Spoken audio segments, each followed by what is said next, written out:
साथियों जय हिंद, सभी को स्वागत है एक बार फिर से आपका अपने चैनल में। डिस्कस करेंगे बेहतरीन क्वेश्चन को। ये हमारा धमाकेदार पार्ट सीरीज़ का जो है थर्ड पार्ट है ये। तो पिछले पार्ट 2 में एक क्वेश्चन बाय मिस्टेक गलत हो गया था कि सर्वाधिक दूध देने वाली जो भैंस होती है वो मुर्रा भैंस होती है। गलती से वहाँ पे जाफराबादी इस पर टिक हो गया था। तो चलो स्टार्ट करते हैं आज का वीडियो पार्ट नंबर 3। तो चलो ये है आज के लिए पहला क्वेश्चन। इन क्वेश्चन का PDF आप नीचे टेलीग्राम का लिंक है, डाउनलोड वहाँ से कर सकते हैं, और व्हाट्सएप ग्रुप का भी लिंक आपको नीचे मिलेगा, वहाँ से भी डाउनलोड कर सकते हैं। 30 क्वेश्चन तक हम पार्ट नंबर 2 में डिस्कस कर चुके हैं, उसका लिंक आपको ऊपर आई बटन में देखने को मिल जाएगा। आज का क्वेश्चन है कि निम्न में से दिल्ली की भैंस किसको कहा जाता है? तो मेहसाना को, सुरती को, मुर्रा को या जाफराबादी को। तो दिल्ली की भैंस जो है वो मुर्रा भैंस कहलाती है, जो उसको दिल्ली की दिल्ली बफेलो कहा जाता है, क्योंकि जो दिल्ली का आसपास का जो इलाका है, हरियाणा हो गया, रोहतक हो गया, वहाँ पे मुर्रा की जो है अच्छी क्वालिटी की अच्छी ब्रीड मिलती है, इसीलिए मुर्रा को जो है दिल्ली भैंस कहा जाता है। सबसे अच्छी जो ब्रीड होती है मुर्रा की वो इसी के दिल्ली के आसपास के क्षेत्र में मिलती है। तो ऑप्शन नंबर सी हमारा यहाँ पे करेक्ट आंसर हो जाएगा। नेक्स्ट क्वेश्चन देखो, अगला क्वेश्चन क्या है कि सबसे अच्छी बेकन ब्रीड कौन सी है? सबसे अच्छी बेकन नस्ल कौन सी है? Berkshire, Yorkshire, Hampshire, landrace.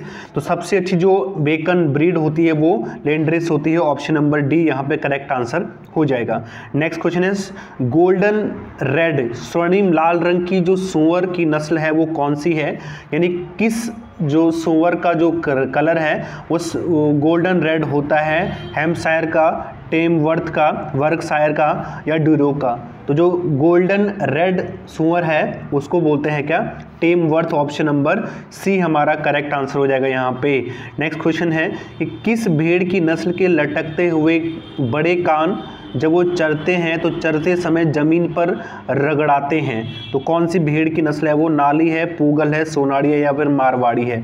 देखो जो भेड़ की जो सोनाड़ी नस्ल होती है, जो सोनाड़ी नस्ल होती है वो जब घास चरती है तो उसके कान काफ़ी लंबे होते हैं और वो घास चरते टाइम उसके जो कान होते हैं वो ज़मीन पे लटकने लगते हैं, खिसकने लगते हैं। इसीलिए जो सोनाड़ी नस्ल है भेड़ की, इस भेड़ को थनोचर भेड़ भी कहा जाता है। क्या बोलते हैं? थनोचर भेड़। यानी थनों का मतलब यहाँ पे थल से है, ज़मीन से है, और चर का मतलब चरने से है। तो जब ये भेड़ चरती है तो इसके जो कान है वो ज़मीन पे लटकते हैं, तो इसलिए इसको थनोचर भेड़ सोनाड़ी को कहा जाता है। डी यहाँ पे सही हो जाएगा। नेक्स्ट क्वेश्चन है कि ट्रिपल उपयोग यानी ट्रिपल यूज़ के लिए अतिरिक्त उपयोगी बकरी की कौन सी नस्ल होती है?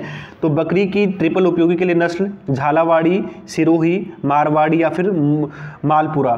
तो बकरी की जो ट्रिपल यूज़ के लिए नस्ल यूज़ की जाती है वो है मारवाड़ी। कौन सी है? Option number C. मारवाड़ी जो नस्ल होती है हमारी उसको जो है ट्रिपल यूज़ के लिए कर सकते हैं। ट्रिपल यूज़ का मतलब होता है मीट के लिए भी कर सकते हैं और दूध के लिए भी कर सकते हैं, और इसके अलावा इसका यूज़ भारवाहक के लिए, या फिर इससे हम रेसे भी प्राप्त करते हैं। जो बकरी के बाल होते हैं उससे रेसे बनाए जा सकते हैं, तो इसलिए मारवाड़ी इसका करेक्ट आंसर हो जाएगा।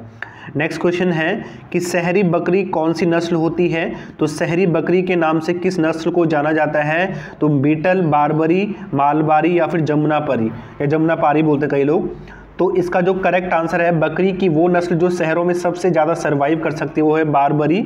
तो ऑप्शन नंबर बी यहाँ पे करेक्ट आंसर हो जाएगा। आप मुझे कमेंट करके बताएंगे कि ग्रामीण बकरी किस नस्ल को कहा जाता है? बकरी की किस नस्ल को ग्रामीण बकरी बोलते हैं? आप मुझे कमेंट करो, मैं आपका वेट कर रहा हूं। शहरी बकरी जो है बारबरी को बोलते हैं, क्योंकि ये शहर में ये अच्छा सरवाइव कर सकती है। नेक्स्ट क्वेश्चन है कि आँखों के चारों ओर चश्मे नुमा संरचना किस भेड़ में पाई जाती है? देखो आँखों के चारों ओर जो चश्मे नुमा संरचना होती है वो पाई जाती है जो मगरा भेड़ होती है। Option number C. मगरा भेड़ के आंखों के चारों ओर एक येलो कलर का एक गोल सर्कल सा बन जाता है, जो दूर से देखने पर ऐसा लगता है कि मान लो इस भेड़ ने चश्मे पहने हुए हों, इसलिए ऑप्शन नंबर सी हमारा करेक्ट आंसर हो जाएगा। नेक्स्ट क्वेश्चन है फीमेल ऑफ पिग, यानी कि सुअरी जो फीमेल का जो सुअर का जो फीमेल होता है उसका गर्भकाल कितना होता है? 3 महीने का, 115 दिन का, 5 महीने 5 दिन का या फिर 62 दिन का? तो जो सुअरी होती है उसका जो गर्भकाल होता है वो करीब करीब कितना होता है? 115 दिन के आसपास का होता है। 115 दिन का मतलब 3 महीने का, 3 मंथ का। आप इसको ऐसे याद कर सकते हैं, 3 महीने 3 मंथ, 3 सप्ताह 3 वीक और 3 दिन के आसपास। जो आप इसको कैलकुलेट करेंगे दिनों में, डेज में जब कैलकुलेट करेंगे तो करीब करीब आपको 3 महीने के आसपास, 115 दिन के आसपास, 3 महीने नहीं सॉरी 115 दिन के आसपास, 115 डेज के आसपास मिलेगा। ठीक है, 115 दिन चिल्ला चिल्ला के बोल रहा हूँ, 115 दिन, ये नहीं है, ये है बी। नेक्स्ट क्वेश्चन है कि कैमल ऊंट का गर्भकाल कितने दिन का होता है? 1 साल का, 410 दिन का, 11 महीने का, 13 महीने का। तो ऊंट का जो गर्भकाल होता है वो करीब करीब 410 दिन का होता है। 410 डेज का जो है ऊंट का गर्भकाल होता है। नेक्स्ट क्वेश्चन है कि कार्निस मुर्गी की नस्ल में किसका ब्लड या रक्त पाया जाता है? देखो, जो कार्निस होती है वो एक इंग्लिश ब्रीड है, इंग्लैंड की ब्रीड होती है। ये ब्रीड जो है, ये ब्रीड असील ब्रीड से बनाई गई है।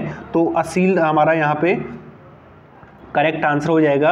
असील से डेवलप हुई है कॉर्निश ब्रीड या कार्निस ब्रीड, जो कि एक इंग्लिश नस्ल है, इंग्लैंड में ये डेवलप हुई है। अगला क्वेश्चन है बतख का वैज्ञानिक नाम क्या है? ज़ूलॉजिकल नेम क्या है बतख का? तो बतख का जो वैज्ञानिक नाम होता है वो क्या होता है?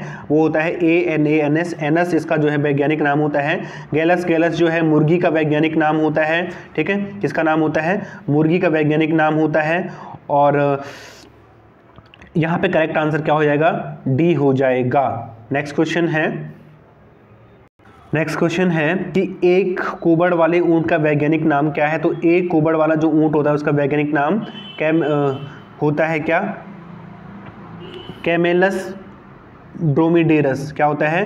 कैमेलस ड्रोमीडेरियस इसका जो है एक कोबड़ वाले ऊंट का वैज्ञानिक नाम होता है। तो ऑप्शन नंबर ए हमारा यहाँ पे करेक्ट आंसर हो जाएगा। ठीक है, सबसे ज़्यादा फ्लिस वेट होगा तब सबसे ज़्यादा ऊन किस से प्राप्त होती है? तो सबसे ज़्यादा जो ऊन होती है वो प्राप्त होती है किससे? जैसलमेरी जो भेड़ होती है उससे अच्छी खासी ऊन जो है प्राप्त होती है। ऑप्शन नंबर बी हमारा करेक्ट आंसर हो जाएगा यहाँ पे। और अगला क्वेश्चन है कि national bureau animal genetic resource के अनुसार घोड़े की कुल कितनी नस्ल भारत में पाई जाती हैं? देखो, भारत में किस जानवर की कितनी ब्रीड पाई जाती है ये पूरा काम होता है NBPGR का। तो इसके अनुसार भारत में जो घोड़े की कुल ब्रीड होती हैं वो 6 ब्रीड भारत में घोड़ों की पाई जाती हैं। Option number 6। आप मुझे कमेंट करके बताएंगे कि NBAGR इसका जो हेड ऑफिस है वो कहाँ है, मुख्यालय कहाँ है इसका? आप मुझे ये भी कमेंट करके बताओ। ठीक है, और लास्ट क्वेश्चन आज के लिए कि निम्न में से ऊंट की किस नस्ल में जिप्रा पाया जाता है? गया नहीं है, पाया होना चाहिए था यहाँ पे। निम्न में से ऊंट की किस किस्म में जिप्रा पाया जाता है? तो इसका जो करेक्ट आंसर है वो है बीकानेरी। किसका?